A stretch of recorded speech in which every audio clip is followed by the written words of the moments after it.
Okay, we're going to kick it off. So again, welcome to our guests, welcome to our panelists, welcome to all who are joining us today for Rebels of the Heart. As we were just talking about in the green room before this episode, this is in fact the 40th live panel segment that we've been doing since Rebels of the Heart and the community has started. So it's really an honor to have these guests here with us today. And the topic of consciousness and our individual and shared collective consciousness and what that means for our lives, for our businesses, for the organizations that we create and support. And I could not be more happy to have these guests here because I know they all have, tender hearts and big wisdom to share with all of us on the topic. So thank you to all of you for joining us. So we'll kick it into gear here and pass it over to you first, Christine, to tell us a little about you and your journey and how we've come to join today's segment. Well, thank you. First of all, thanks to you, Derek, and the Rebels team for all of the work that you do in bringing out topics like this to the forefront, to the front stage for all of us to ponder and contemplate. So I'm honored to be here. So thank you. Thanks for being here. So would you just tell us a bit about yourself, Christine? Yeah, absolutely. Absolutely. My name is Christine Hildebrand. I'm the founder and CEO of Cofinity. And this has been a long journey that has led me up to this point. We are a consulting company that combines the foundations and practices of strategy with the wisdom and expansion of consciousness. And it has been sort of a emblematic reflection of my life, as I've pursued all of the things, as we were saying in the green room, that I should be doing. And family programming or societal programming and pursuing the career and the house and the kids and the family and the education. And got to a point where in my life where I was not fulfilled. And so I was looking, and my personal quest was to find deeper meaning and to find deeper fulfillment. And that has led me in the pursuit of my own awareness and consciousness and my connection to a deeper part of my purpose. I've had the honor of holding management positions in corporate America and have been a part of founding and launching 4, I believe now, startups, and have consulted to brands in multiple industries. And I find very common issues that we're all facing, and particularly now, and the quest for more connection and fulfillment. And so I'm honored to be here with my distinguished panelists. And so thank you for having me. Amazing. Thanks for being here, Christine. We'll go over to you, Andrew. Welcome to Rebels of the Heart. Well, Derek, thank you. It's great to be here, and congratulations on the 40th episode. That's amazing and beautiful topic. My journey, very similar to Christine. I grew up in Midwest. I grew up in a small town in Indiana, about 2 hours east of Chicago. I grew up to a therapist and a police officer. And I did have the pleasure of actually getting some exposure to things like mediums and Buddhism that were infused in my childhood. But I would say the journey very quickly took me, after I left Indiana, this desire to kind of be in the big city and have a lot more experiences in business. I spent the last 15 years being executive in healthcare and technology companies and helping grow and build companies. But throughout that, the guiding kind of factor and the thing that would keep me stuck is just that I was so not the person that I wanted to show up as, right? I was constantly struggling with that sense of insecurity, never feeling like I could kind of be myself and authentic. And so my journey here, although I could be successful, and again, I had the accolades to prove it, I just never felt like I had that ability to show up the way I wanted to show up. And really, we started Integrated. So I'm a co-founder and managing partner at a venture firm called Integrated. The entire intention of Integrated is really to invest in tools, to really focus on the emergence of new tools and technologies that are ultimately helping with mental health, but really address, consciousness and help us kind of identify a lot of the things that keep us stuck. And so, my version of that is I really figured out a path for me to show up better, to show up, be more present in my everyday life for my family, for my coworkers, and do that from a place of being more heart-centered.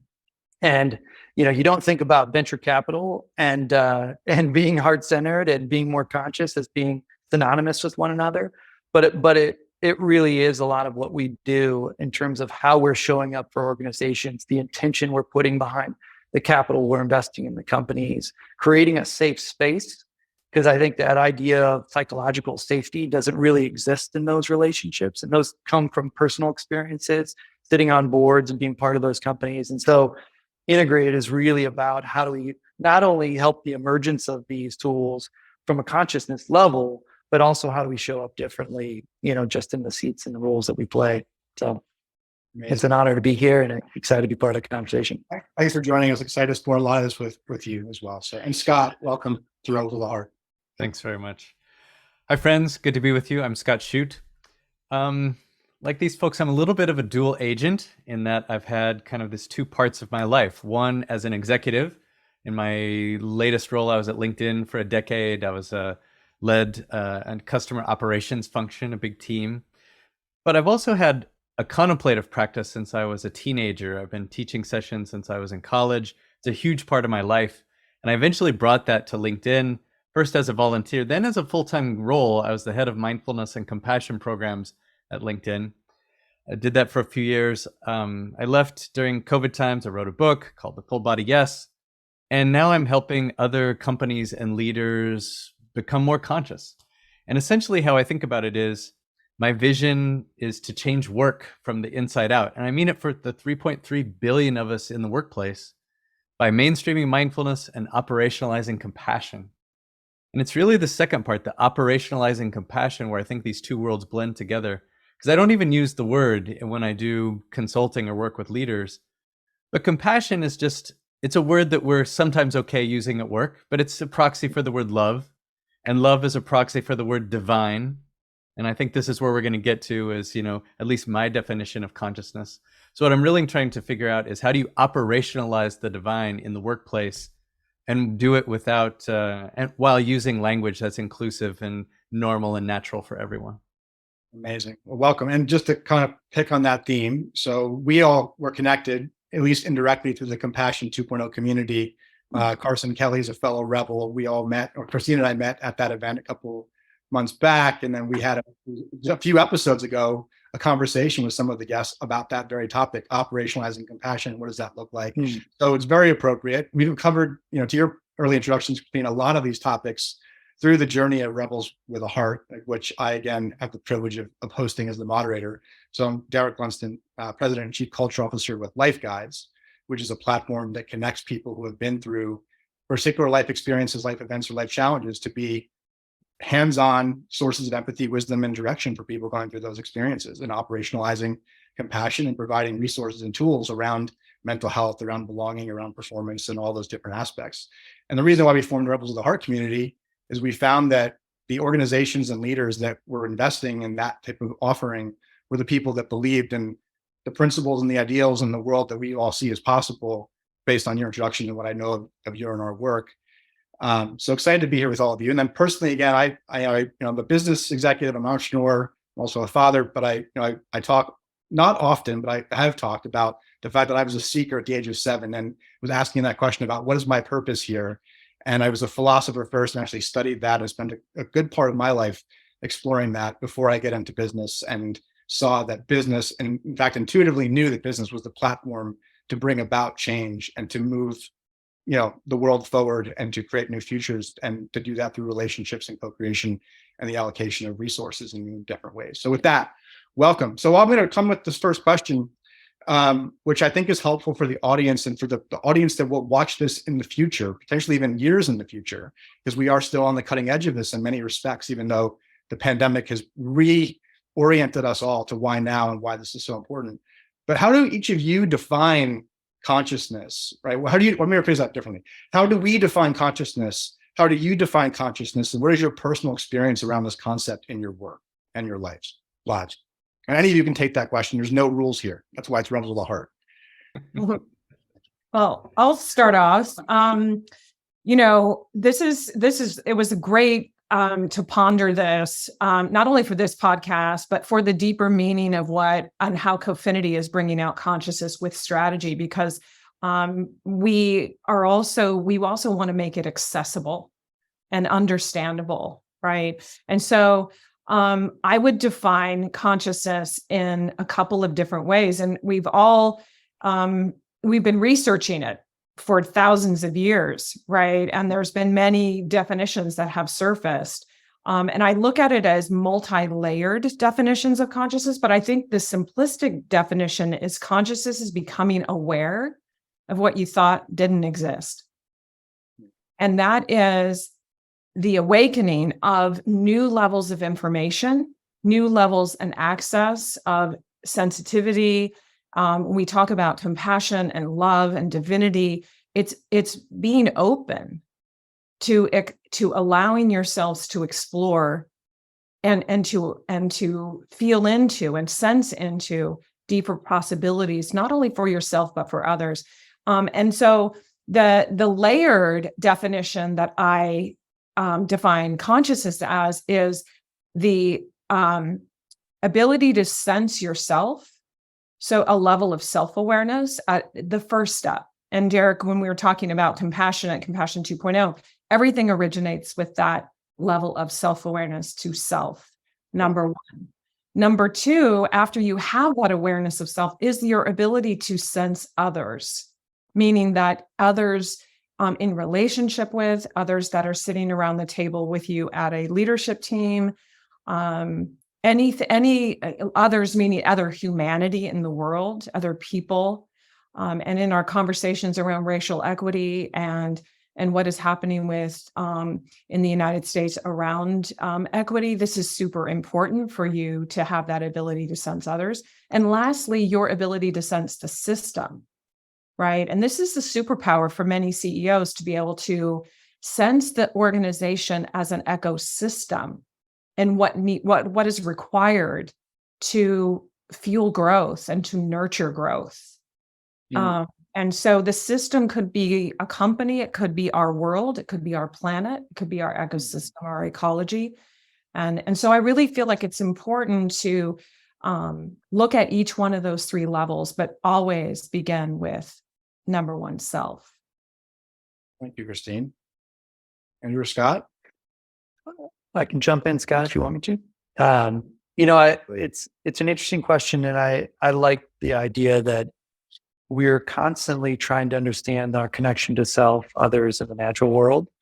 For me, the thing that I get that got me so excited about working even in this space was I knew through the years of working that I wasn't showing up the right way at home as a father and a husband. I would come back from work so depleted that I wasn't able to show up very present. I wasn't able to show up very heart-centered. And so much of that experience and the way that I wanted to show up, that kind of journey, that self-discovery, really getting to a place of self-acceptance, like that is what defines kind of understanding the dark and bringing it light is really helping define consciousness for me. And then that's that first bucket, right? Which is kind of the idea of connecting to self. And so once I started to embody the type of person that I wanted to be, which was really important in that understanding, then I could start to create a path where I was better at connecting to others and showing up in the right way, community and with the collective. And so I think that, to answer the second part of that question and how that shows up in my life, we spend an awful amount of time just really trying to get people to understand that these conversations are safe. When you're building companies, problems and failures are bountiful. They happen all the time. And if you don't feel that you've developed a sense of trust and safety with an exchange with someone or vulnerability, more importantly, then you're not able to solve problems in the right place, in the right energy. And so you do that when you become really empathetic and you can create that sense of a sacred circle in some ways. Yeah. And that, again, coming in from a place of being more conscious and holding that type of energy becomes really, really important. Because again, if we're trying to solve problems as a group or as a collective, we need to come at it without a lot of judgment and creating a world where we can all be a little bit safer together so that we can solve problems, because we know we're going to be wrong at points. We're going to fail at other points. And so so every day, like the thing I'm most interested in all of our exchanges and the boards that I sit on is helping people understand that it's okay to fail. And then it's okay if we understand all the different failure points that exist around us. Because the sooner we understand that and get that out, the better we are to solve problems together. And so every single day, when we create that sense of safety and that sense of connection, then we're moving at rapid speed, And so beyond all that, the healing potential that exists both inside us to heal things like fear, shame, guilt are so powerful. I'm convinced if we all did things like breath work, right? Holotropic breath work, and really get into ourselves and kind of release some of that fear, then this place would be a far better place, because we would be working from a place of love and not fear. Yeah. And so really that packaged up to me, and I think Christine had very articulately defined it, but it's that path of self-discovery and that path of self-acceptance. And again, our connection to self, others, and the natural world. Beautiful. I like all of those. I'll offer something just a little bit different. On the consciousness side, every spiritual path, every religion, at the root of it talks about love, right? Yes. Essentially, the root teachings from every teaching is essentially the divine or God is love. So if you become more loving, you're becoming more divine. And so consciousness, another way to think about it is, what's our awareness of ourself? What's our capacity to love? Our capacity to operate from that divine part of us, which is love itself. Easy to say, extraordinarily hard to put into practice, right? So one of my favorite quotes is from Rumi, poet and spiritual master from 600 or 700 years ago. He said, "Yesterday I was clever and I tried to change the world. But today I'm wise and I'm working on changing myself." And for me, this was really true. It's like, you can look at the world, you can open up a newspaper or a news browser and just see all the problems that we have. Everything. You pick a topic. And we could all point our energies at any one of those topics. For me, I'm choosing consciousness. And in fact, my own development of my own consciousness, I believe, is each one of us the most important thing that we can work on. And then, as we shine our lights, we help light each other up. But then working on consciousness collectively, as we rise in consciousness, as we rise in our capacity for love, it improves how we will then respond to these other problems, whether it's racial inequity or the environment or political division or whatever the challenges are. Every problem can be advanced with a rise in consciousness. So for me, as both a spiritual seeker and a business person, it's kind of a nice mix to be able to do this in the workplace and say, all right, well, how do you operationalize compassion in the workplace and make it super practical so that it's not this big idea that's hard to understand. It becomes a very simple thing. Yes. So love that. And then you kind of started going on the path I wanted to kind of explore, because we've all used the word, or you've all used the word awareness as part of the definition of consciousness. And I think that that's a really important thing to even define further back. And you kind of started to put a bow on that, Scott, because I think there's a level, awareness is a part of consciousness, but also awareness is separate or distinct is a better word from consciousness as well, because it allows us to see, and I believe, see and observe what consciousness and what that collective consciousness could be, right? And so I think that's back to the idea of how do people start cultivating awareness to move towards greater consciousness. That's part of the path, I believe. And I think to your point about, and where we started around techniques and tools and communities and methods, I think that's where, people are on different places on this awareness threshold or spectrum, or to use your word differently, Christine, layers, right? Even within organizations, within teams, and individuals. And so I guess I'll kind of dig that further. How would you encourage, or how have you personally explored that process from self-awareness into what I'll call intentionally cultivating consciousness? And because I think that they're an important distinction, right? Because in some ways, consciousness, I think, when you think about conscious capitalism or conscious awareness or conscious purpose. There's an ideal to it. There's a principle. There's to use your words, kind of a moving towards divinity of living in love, living in purpose, right? Which you need awareness of it to do it, but it's still its own end, or even still means to a further end. So I guess that's my response. But the question is, how would you make that distinction, and how would you recommend people start to begin moving down that path, depending on where they are? I'll start again. I think that it's important as we talk about consciousness and awareness is that we have to consider and recognize the mind. We have to take into account where human beings are naturally residing and where we have been historically programmed to appreciate and reside. And that is in the mind. And the mind is a very powerful thing. And the mind is a programmer of our reality. But we need to be the programmers of our reality, which means that to develop the awareness and consciousness of our mind above what our brain is telling us, the stories, the narratives that our brain conjures up, that it's important to have awareness around that.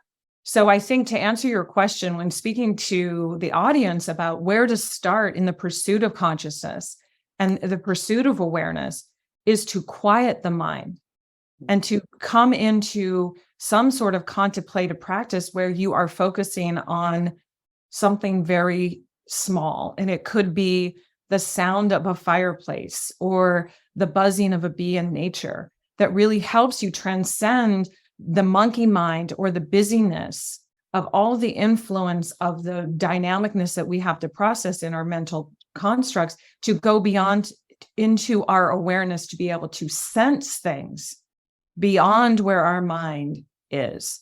So I feel like that would be the first place. And there's a lot of practices that help with this. I mean, there's apps and there's teachings on YouTube, and there's a lot of different ways, but this is something that we bring to every leadership team meeting, is the contemplative practice of stillness and quieting the mind, to activate those places beyond the mind so that you can get into what we're calling innate intelligence, right? And this space of innate intelligence is truly the environment where we can access the solutions and the tools and the frameworks that we need right now to solve the problems we need right now.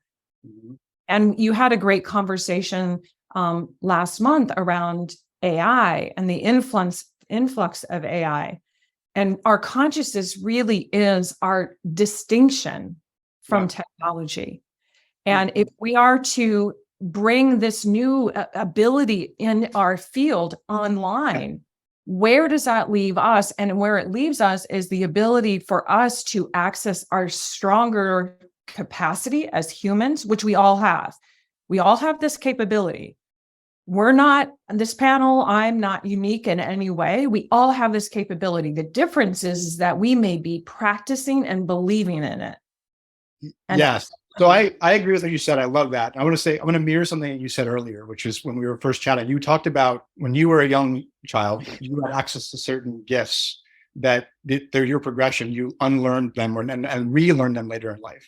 I would make the hypothesis that had less to do with the mind and actually more to do with back to your point, your innate intelligence, your innate wisdom, your innate access to spirit, and also to your body, right? Your physical presence. That's where, and you did the example that you use, Andrew, about breath work, and actually to your book, Scott, The Full Body Yes. I would be curious, because I'm back to layers. When I think about physical body, mental body, emotional body, spiritual body, right? They're all in alignment. Very form. That's the consciousness. Right? And the reason I'm taking this here, because this is unusual to talk about it in the business environments. This is fun that we get to do it. But your book, Scott, about full body yes, I just intuitively imagine that that's talking about this experience. I would love for you guys to riff on that.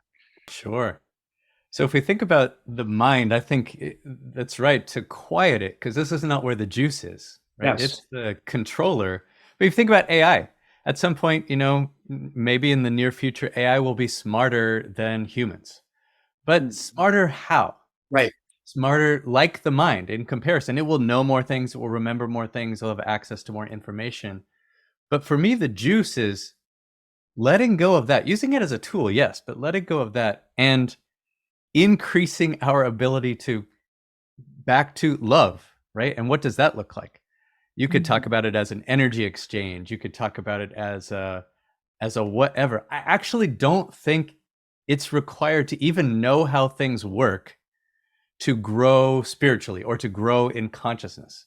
In other words, it's the letting go of the mind and allowing ourselves to experience our true nature as soul, I would call it, or as this pure spark of energy that helps us move forward. Yeah. Okay. Well, then there's the how. Yes, a contemplative practice for me personally is how I do that. And for a lot of us, is that acts like a tuning fork to that place. And then it's the simple, like I like to keep things simple. In my daily life, asking the simple question, like, hey, what would love do in this situation? Right? Letting go of the logic part. What would love do in this situation? Whether it's at work or in a relationship or at the grocery store, what would love do? I love that. I love that, Scott. And, I would say I use full body yes quite a bit in a lot of my exchanges. And it's funny that you say, what would love do? Because my partner at Integrated will use that quite a bit, actually. It's a great term. I think the idea of breaking it down simply, I think, is a really powerful way to convey message, right? Which is, the idea that you can just be still, even for a minute, without judgment, and see what arises for you. What kind of rituals do you give throughout your day? So this is a funny one that's pretty unique. So my wife and I, for the past 10 years, we play backgammon every morning. That's our ritual. And what we do is we put away all technology. And actually, one of the really interesting things you won't hear of a lot of people that are venture capitals or anybody in that world say that I look at my own consciousness in some ways by how I'm rolling dice in that morning. Because actually what you can do is really connect to those die, and you can understand that if I really feel connected, I can see that I'm rolling. I can actually project out. But just that practice of sitting there, and when I'm really distracted, I'm not very good at backgammon. Because it's there, backgammon's a great game because it doesn't keep you too much in the mind. There's a handful of moves. It's all pretty well mapped out. So you can be really present, it can be in the heart, it can be conversational, but it's a nice ritual for us to get present with each other. And sometimes we don't even have to say words. We're just, what it is we're showing up for one another in a way that allows for that stillness, for that consciousness, and that practice. And that is really reflective of like moments throughout your day to be for yourself with love, without judgment, that you can sit there and really, again, it's just giving yourself that space to be able to find, more consciousness. I love that, Andrew. I think it's like moving how we think about things from an information exchange to an energy exchange. That's right. Right? Like our time together with the 40 of us who are here. I know if I'm a participant and I'm trying to do email or I'm ordering something on Amazon while I'm watching presenters, it's just a mental exercise and not a very good one at that. But if I'm really present, like you yesing or knowing with your partner playing backgammon, if we're really present, we're sharing energy and there's an exchange that happens. And the more aware we are of ourselves, to Christine's point, the more aware we can be of others. And then when we have that awareness, we can make a choice. What is the energy I'm going to exchange? Right? Am I going to come with my full presence and my full self and my full love? Or am I just here, essentially I'm an AI wearing a meat suit, right? If I'm just interacting with the mind. Right. Totally. I think it also, by having that sensitivity, we can open up to or pay attention to what wants to emerge, right? I mean, as you're playing backgammon, if you're talking about that, like really setting the tone for your day, you start to see how things can be expressed throughout the day. What wants to emerge? Who should I call? What priority should I focus on? And this becomes really an important ability to sense how to move forward in the world with your intentions and dreams and to-do lists individually, but also when you're sitting around a table creating one creation in a company with a leadership team, to understand like what is the ease and flow we can find in our collaboration that is going to deliver the greatest amount of outcome. And if everyone is tuning in, like you're saying, Scott, on an energetic place, you're able to sense things and create with more ease. And that's the other part of consciousness that's really cool, is that we don't have to effort so hard to create what we want. Well, so let's explore that back to your comment earlier, Chrissy, about the systems, right? The awareness of the systems that we live and work in, and back to our individualized or personalized experiences and presence. And that was a really good example, Andrew, because you talked about how tapped in you are when you're just there in that moment. And yet, whether it's the business system or just the communication system or the relational system that we've all played a role in creating or supporting or living a part of, we're actually incentivized to not be present, right? We're actually, there's more than ever. There's more inputs vying for our integrated attention all the time, right? And so back to the idea of how this conversation started, the superpower of quote unquote consciousness. How are you personally cultivating that practice now in this current day and moment of, in your personal life? Because you get, I can relate very much as a father and a business executive. And how do you do that as well? And also get the outcomes that you want? Because there's back to that layer, there's a role that your ego has, there's a role that your soul has, there's a role that your mind has, there's a role that our collective, all of those have, right? Like how are you, because each of you has different organizations and companies that you're leading, but also different identities in your lives. I just love to explore that with you. Yeah. And I can give you a real simple and tangible example. So one of the things, and it speaks to one of Scott's points around, I'm on a lot of Zoom calls all day, all around the world. Yeah. And one of the things I try and hold myself accountable to is making sure that conversation is not a transactional one. Because it's very easy in our culture to get caught up in our mind and just move through the conversation. And so what I'll do is, if I ever feel like I go and enter into that place, I'll try and stop myself so that, and almost take a very quick left turn and say, tell me about your relationship. How's your relationship going? And so what I'm constantly striving for, Derek, is showing up differently in that conversation, showing up with an open heart, showing up, just being very present and holding space for something different. What tends to emerge from those things, and where I feel some of my own experiences and gifts come through, is I'm capable of creating a safe space. Therefore, I can actually go into hard truths when we need to.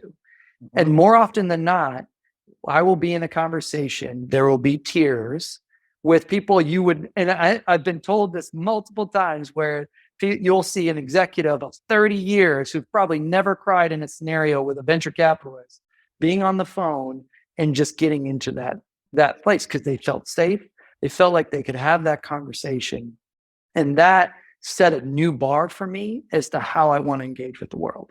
And what became so important didn't have anything to do with the fact that, we're investing in some things that are psychedelic assisted therapies or breath work or any of that stuff.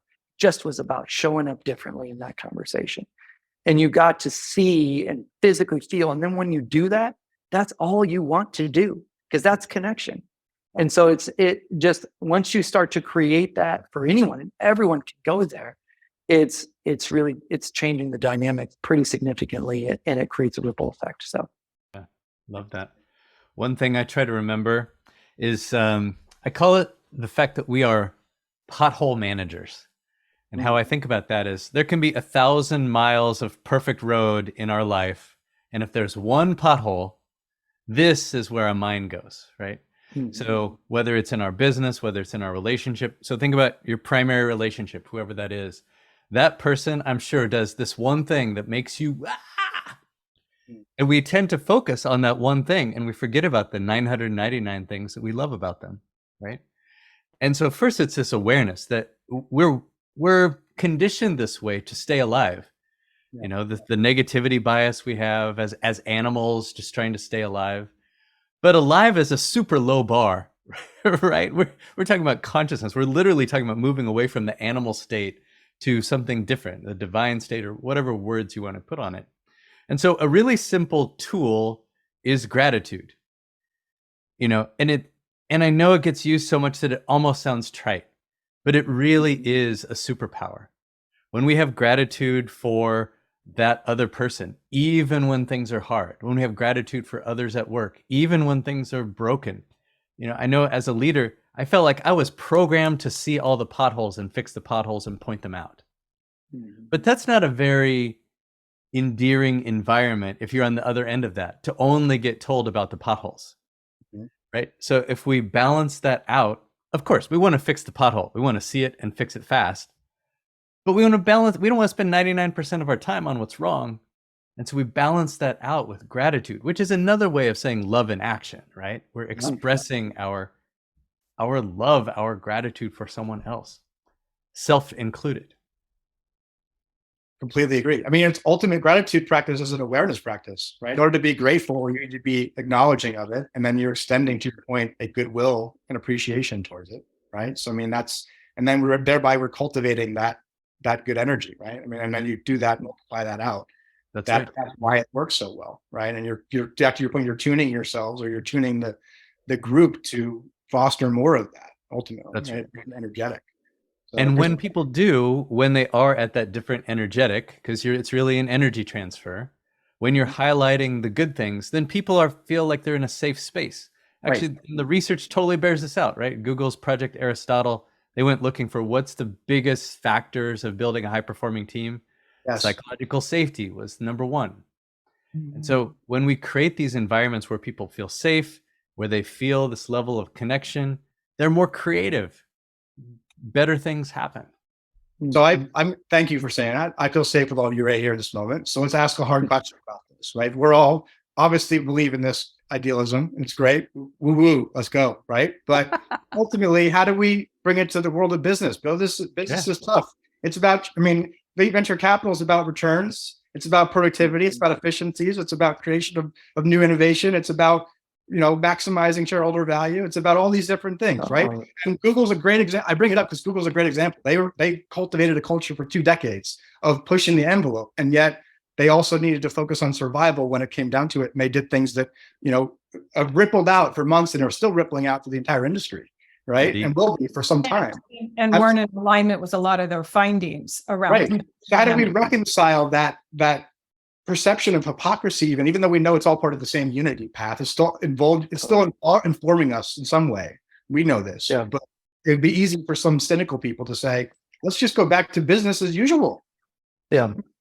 And I'm sure that my distinguished panelists have a lot to say about this topic, but I really feel like we're in the middle of a paradigm shift in terms of the way we lead companies and the way we are generating value in companies. Yeah. And there is a power over structure and a command and control structure that is shifting. And really, it's time to reinvent a lot of the ways in which we've been operating that have originated from the industrial era, where human beings were commodities and machines, into now human beings are the inventors and creators of infinite possibility. Mm-hmm. And so we need to create space for that. And I think that's what we're talking about. So at Cofinity, we created a new value generating framework that we believe is really pushing the envelope in terms of how businesses are operating and still can generate growth, shareholder value, and all of those things, because we need commercial and financial thriving. That's part of it. But we anchor in purpose and the value that you're actually providing, which really digging into those things, and consciousness. So purpose, value, and consciousness precede any conversation before strategy and vision.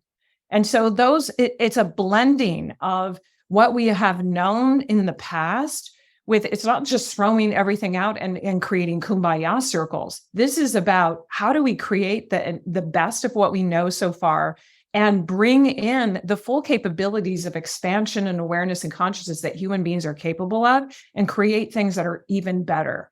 And this is about what Cofinity is doing and what I believe is possible, but it's not just oh, let's get rid of that and do this instead. This is an evolution. It is a stepping into, and I believe that we can have both. We can have human and commercial thriving. And somewhere along the line, we believed the thought that we can only have commercial thriving on the backs of human beings and our planet. And we have to shift that thought, because we can't have everything that we want. And so I will pass it on to Andrew and Scott, because I know that coming from the places that they've been in, they have had really, experience with this as well. Well, Scott, I saw you're shaking your head. You go ahead, because I might come at it from a slightly different angle, but you go for it. Sure. So much here, so much. So first, let's talk about the big system, because I heard what you're saying, Derek, about, oh, well, Google did this one thing, but they also do all these bad things. And that's true of every single company in the world. Why? Because companies are made up of individuals, and individuals have wildly different, states of consciousness. Yeah. So there's always, even in the most amazing organizations in the world, there's going to be pockets of terrible managers, right? There's going to be pockets of greed. There's going to be pockets of low consciousness or high consciousness, whatever you want to call it, right? And every company is a total spectrum. That doesn't mean we shouldn't do the work, all right? But how do we do the work? Now, obviously, it's great if you can get the CEO or the most senior person to be leading this charge.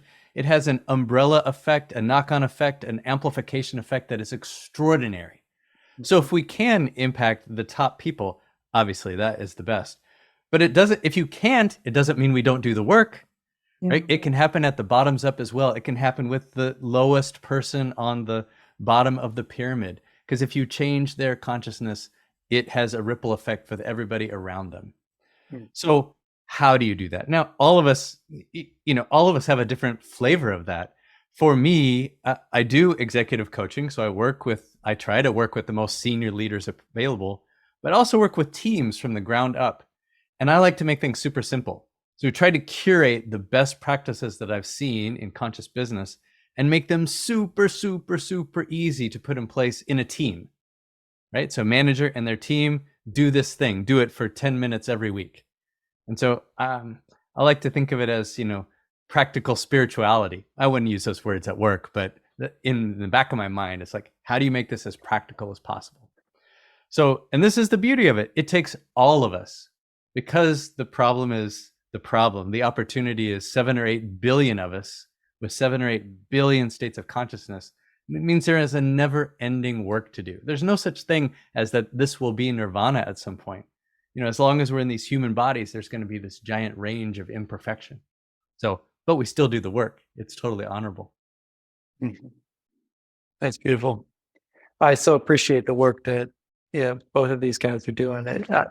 It's really true. I think in simple terms, Derek, you have fear and love, and we're emitting a frequency in the world, right? And so the word, I kind of almost view as like the words don't matter that much. What matters is the frequency at which we're putting it out into the world. Is that more based on love, or is that more based on fear? And so I'm kind of in this unique position that has tension, natural tension, but I also have the opportunity to only focus on companies that are largely addressing mental health issues, right? So if 1 in 4 people have a diagnosable mental health issue, right? That's a massive amount of people. That's a big market, right? But the second piece of it is I'm a firm believer that a lot of that stuff, because the programs that we have put in place don't necessarily solve the issues. Things like SSRIs or antidepressants may numb some of the issue, not get to the core root of it. And talk therapy, if it's not necessarily driven by somebody who's embodied, let's say, with that specific topic and has the empathy training, may not be as effective as what it could be.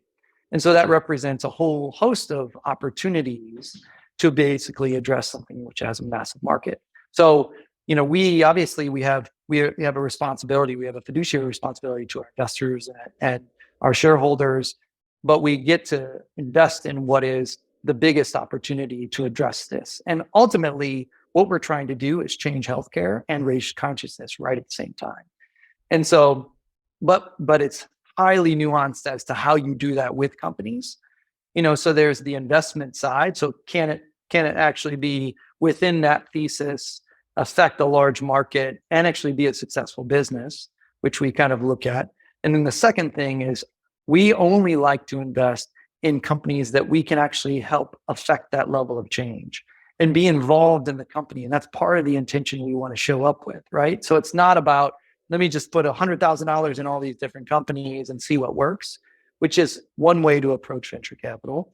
It's about, let me put a meaningful amount of money into this and actually let me do it alongside of my own personal time and investment with the right people around the table who understand exactly what these two are talking about. Yeah. And so I think that in tandem is how we've shown up. And so far, we're performing well. We've been out for 2 years, and a lot of this is unrealized gains, but we see that all of these companies are thriving and they're addressing a major need that exists in the world. Not everybody is going to be able to invest in that space, which ultimately is kind of this, again, you can phrase it as healthcare and mental health and all these things that exist in the world. But a lot of what we're addressing head on is how do you shine a light on the things that keep us stuck, and how do you bring that into a level of awareness and how do you start to solve those problems? So it's a fun game and it's a lot of purpose. So I love it. I think it's fascinating to think of a company as a group of individuals. Because you think about our own challenges as an individual trying to move from animal to something different, right? We all know that vegetables are better for us than hamburgers and French fries. But when we get right down to it, it's easier to eat the hamburgers and French fries. We all know that we should be meditating and exercising in half an hour each day. But when push comes to shove, we sometimes don't. In the same way, a lot of leaders in companies know that it's better to treat their people well and to provide real value for customers and operate above board and all those things. But when they're squeezed with quarterly earnings report, when they're squeezed with competition, when they're squeezed in all ways, it's easier to revert back to the way we've always done it, as Christine alluded. The management practices we've learned come from the days of the agrarian age and kings and slaves and the industrial age and just commodities. Well, now in this information age, as workers are becoming more precious to the outcome of companies, we're starting to figure it out. And leaders are starting to figure it out too, because they themselves are growing in consciousness. So this is for sure not something that's going to happen overnight. But the fact that we're talking about it at all, consciousness in the workplace, is extraordinary. Yes. It's a huge step forward, 100%. And if I can, I'll share a quick pragmatic tool that helps leadership teams come together quickly, bring together presence, and also is a connection of bringing more consciousness to the table, but also surfacing the business things that matter to address, right? It's super simple. And Scott, I love too the ability to make these concepts accessible, because that's part of it, is providing pragmatic tools that can actually be integrated into the practice and rhythms of organizations and how leadership teams operate together. So it's a way of starting a leadership team meeting with 3 questions. Everyone puts their phones down and they're leaning into people's answers. So whether you're on a screen and sharing the screen on a Zoom call, or you're sitting around a table, everyone takes a turn and answers 3 questions. Number 1, what's the biggest thing on my mind, right? This is an opportunity to release the monkey mind and put it out there. What are you concerned about? This could be a personal thing about maybe someone's parent or mother is having no trouble, or it could be a major deadline business-wise. Number 2, what am I most proud of? This is where gratitude comes in, and appreciation, either for what myself or for a teammate or what we just accomplished as a group. And number 3, what do I need help with? This unlocks so much cross-functional partnership. And we're not used to saying, what do I need help with? It gets people to leaning into participating together. So I really find that it brings presence and gets people really quickly into collaboration and opens the door for a lot more awareness and connection with one another. So I encourage people to try that. And that's what we advocate. Yeah. Beautiful. Love that. It's a great one. So I'm going to come back toward, a few minutes left. I'm going to come back and end it on this question that, Christine, you kind of teased out a bit earlier, about this concept of artificial intelligence, right? Right now, this is an area that is getting a lot of attention. It has the potential to create totally new types of companies, totally, to your point about healthcare, cures for diseases, right? It has the potential to create new jobs, new markets, to help us find answers to problems that we've spent literally 2,000 more than that years trying to figure out, and we now have access to answering those questions. How do we marry our individualized and collective consciousness to make that the unlocking potential as opposed to a oppressive component where we make our own master, if you will? And I know that's something it's kind of a moral question, but it's more just a level of where do you stand on this question? Because it's something that I love hearing people's perspectives on at this particular moment in time. I'm reminded of the point where Jeff Goldblum said in Jurassic Park, when they came upon the discovery of whether they could make and bring back dinosaurs again. And I don't know if you remember this part in the movie, but they were a group of scientists in a room just hovering around the test tubes. And he said, we had the ability to create, but we never asked the question if we should. And so my thing around AI is that we have to be in the driver's seat around this and be able to ask the ethical integritous questions around how are we using AI and what applications are there. Yes, it has the ability to advance our speed of processing and our capability to access information, but it doesn't duplicate our ability to have love and care for one another and consciousness around infinite possibilities and potential. The space we create, we have all of this infinite potential to create, but the space we create from, it matters. Yeah. And that's where when we go into these higher states of awareness and access solutions, they're already embedded with love and multi-beneficial outcomes. When we go into pure consciousness and are rooted into our core purpose and integrity, the solutions that we can create are already embedded with multi-beneficial outcomes that take care of humanity and our world in a better way.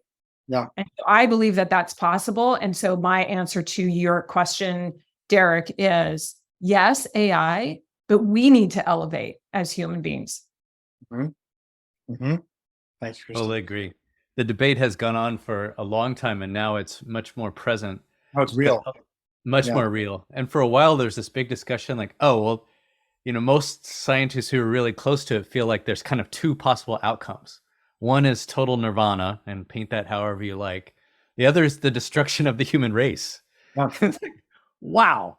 And so for each one of us, I do think it will come down to how we use it. It will come down to consciousness.